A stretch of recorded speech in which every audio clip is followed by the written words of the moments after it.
Hello दोस्तों, आज हम संविधान के 104वें संशोधन पर चर्चा करेंगे। इसका विशेष महत्व है। इस संशोधन द्वारा भारत के संविधान में लोकसभा में और राज्य की विधानसभा में जो आंग्ल भारतीय समुदाय के लिए विशेष प्रतिनिधित्व की व्यवस्था थी उसको समाप्त कर दिया गया है। इससे पहले कुछ आर्टिकल्स पर चर्चा जरूरी है। देखिए, आर्टिकल 330 के तहत लोकसभा में अनुसूचित जाति और जनजाति के लिए स्थानों के लिए विशेष आरक्षण की व्यवस्था है। इसी प्रकार आर्टिकल 332 में राज्य की विधानसभाओं में SC/ST के लिए स्थानों के आरक्षण की व्यवस्था है।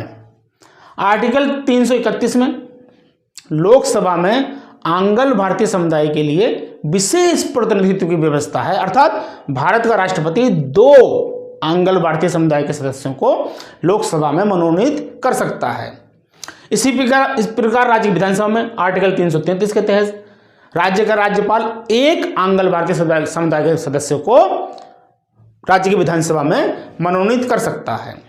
ये जो आरक्षण और विशेष प्रतिनिधित्व की व्यवस्था थी, इसकी संविधान में समय सीमा दी गई थी। आर्टिकल 334 के तहत समय सीमा दी गई थी कि ये जो आरक्षण है और विशेष प्रतिनिधित्व है, यह संविधान के प्रारंभ से 10 वर्ष की अवधि की समाप्ति के पश्चात प्रभावी नहीं रहेगा।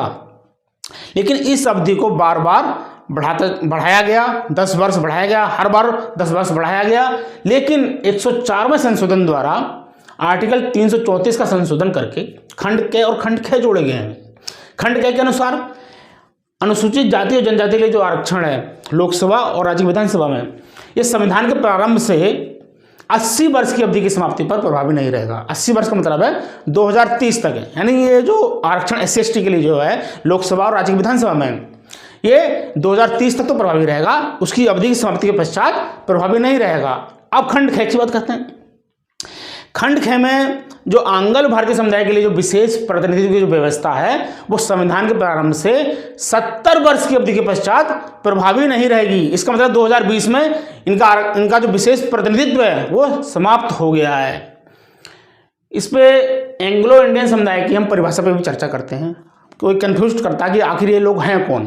देखिए, सिंपल सादी भाषा में अगर मैं कहूँ तो जो अंग्रेज लोग यहाँ बस गए, भारत में बस गए, उनको हम आंग्ल भारतीय समुदाय के लोग कहते हैं, एंग्लो इंडियन कम्युनिटी के लोग कहते हैं। संविधान में इसकी परिभाषा भी दी गई है। आर्टिकल 266 के खंड 2 में आंग्ल भारतीय समुदाय की परिभाषा दी गई, जिसके अनुसार वो व्यक्ति भारत में रहता हो और जिसका पिता या कोई पुरुष पूर्वज यूरोपीय वंश का हो, ऐसे व्यक्ति को हम आंग्ल भारतीय समुदाय का व्यक्ति कहेंगे। अब हम बात करते हैं लोकसभा में प्रतिनिधित्व की। देखिए, लोकसभा में राष्ट्रपति द्वारा जो 16वीं लोकसभा थी, उसमें 16वीं लोकसभा 2014 जॉर्ज बेकर और रिचर्ड है, ये 2 व्यक्ति जो थे आंग्ल भारतीय समुदाय के, इनको राष्ट्रपति द्वारा मनोनीत किया गया था। अब 17वीं लोकसभा आई 2019 की। 2019 की जो 17वीं लोकसभा है उसमें कोई भी आंग्ल भारतीय समुदाय का सदस्य नियुक्त नहीं किया गया। इसलिए हम कह सकते हैं कि जॉर्ज बेकर और रिचर्ड है आखिरी सांसद हैं आंग्ल भारतीय समुदाय के। आपको ये वीडियो कैसा लगा? पसंद आया तो चैनल को सब्सक्राइब कीजिए और वीडियो को शेयर